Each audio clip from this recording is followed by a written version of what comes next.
there was this turnaround in my mind to see that the entire family was doing every bit that they could to drive me into my goals. So then, I should step up, if not for myself, for them. So that was that was my motivating factor initially, until I found my own bearing to push my own self.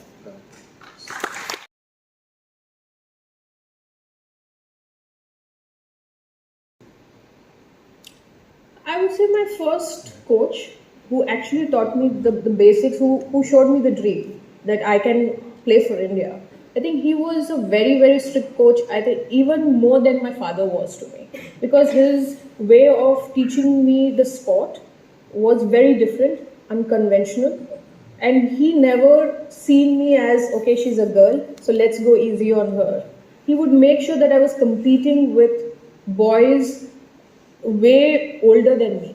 Like, I was probably 13, 14 years, and I was matching every shot of mine with a Ranji Trophy player. I wasn't even playing senior level in women's cricket. I was competing with Ranji Trophy players. And because my schooling was exclusively girls' school, so the boys were not allowed to come to the academy, he would call them in the weekend, Saturday, Sunday, when the school was off, so the boys would come. And juniors, under 19, under 16, he said, no, if you're going to play for India at 14, you should be competing in senior level. So I want you to play all these boys. And there was a time when I said, and is another way of looking at things. And for me, at that point of time, I didn't realize, but it was for me a strategy. But over the years, I've understood that not everything is brute force. You have a different perspective to things. You can always play to your strength. Don't forget your own strength. I used to travel a lot by train, and my father would come to drop me. And while the train was moving, he said, if they give you captaincy, don't say no. Don't say no. Yeah, he said, don't say no. I said, yeah, I will not say no, I said. And then when the selector asked me, I said no. And I came back and told my friends in the team, I said, they told me to lead, I said no. Like, kaun pagal bolta hai no when you can get an offer to represent and lead India? Who says no to it? I said, but I just feel this is not the time for me. Is that intuition? Is that a gut feel? I think I would not say intuition, but something that only your inner self sometimes. I'm sure people at some point feel that. If you're very, if you're calm, you can hear your own heart talking to you. And I just felt, I should say no. And I think that was one of my initial decisions of my own, and I'm very proud of that, because the team was in transition, and the team needed somebody bigger than me in terms of maturity to handle the transition. I was young, and I was scoring runs, but I didn't lead any domestic side until then. So in terms of leadership, the role itself is very new to me. So there was this senior of mine who led for those 2 years, and under her I was a deputy. I learned a lot in those 2 years, and those 2 years helped me prepare better when I took up captaincy in 2020, when I was 22-year-old in 2005. 2005, to be very honest, I had my own apprehensions if I'm good enough to lead India straight into a World Cup, because prior to that I didn't have any experience again to say that I've led India. Maybe 1 or 2 games when the actual captain was not playing. So I shared that thought with my very closest friend in the side. I said, Anusha, I don't know if, World Cup, it's a big stage, everybody are looking at us, and will I do a good job? So she said, see, whether you do a good job, that will come later after the tournament, because you have to go through the tournament, go through the process. Right now you have a bigger challenge, is to understand your team, because I was one of the youngest, and I had 2 ex-captains who I've played under, and they were all fought.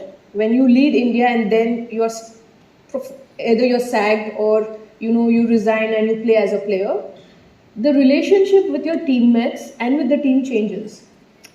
that's how in our country we are. When someone leads and then suddenly find themselves as a player, a little bit of shift in the dynamics in the team happens. At one point you were the authority, you had the power to take And decisions, it's and Indian. suddenly now you are just a player.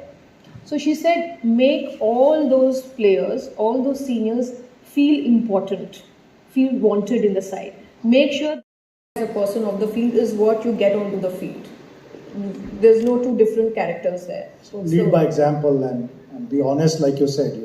Honesty is what you are, and you're. Yeah, so what your personality is off the field. If you're a quiet person, you get that onto the field also. You go through your job on the field. If you're someone who is very outspoken and likes to socialize on the field, your energy is very different. So everybody have their own personality, but everybody have their own factors that.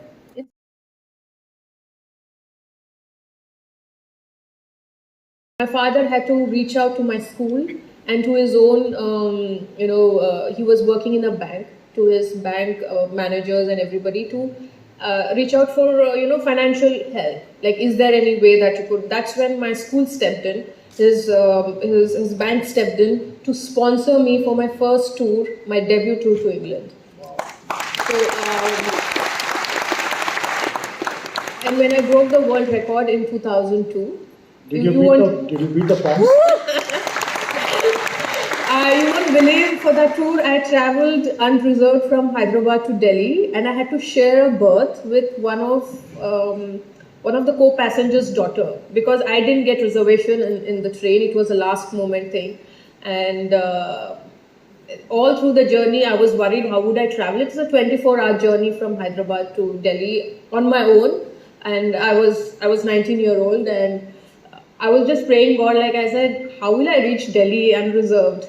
But, things, pan out in a way that you don't understand sometimes. But if it is a very honest try, that's why I use that word honesty, is if it's a very honest and sincere try, I think the universe works in favor of you. So despite not having the reservation, I traveled unreserved, shared a berth. When I came back from the tour, I traveled in AC, and I had the entire school staff, everybody turn out to the station to receive me when I broke the world record. So when I went, it was only my father who left me.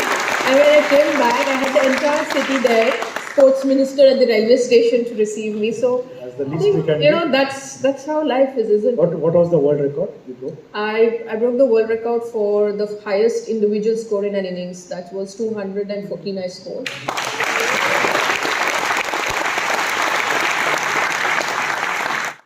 To get into something, nothing is given on a platter. You have to probably give a pound of flesh for what you want, and you have to be prepared to it. So hard work.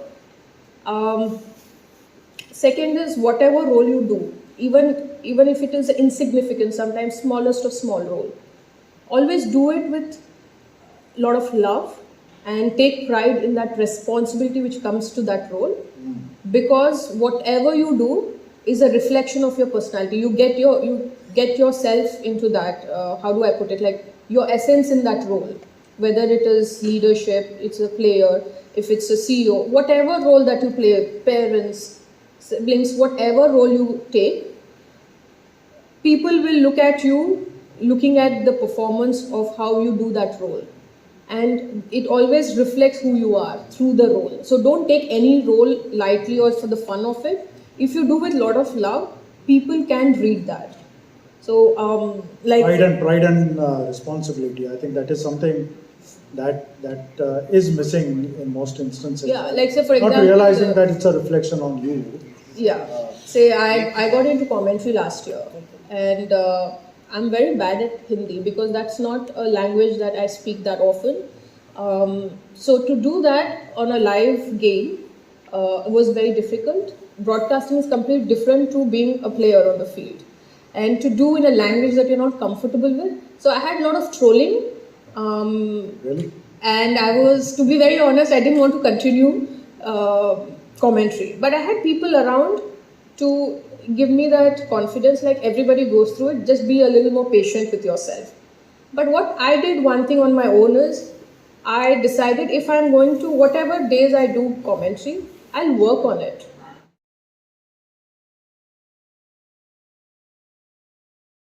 You need to understand the bigger picture here. The bigger picture from chairman is to inspire the world, and what you are doing is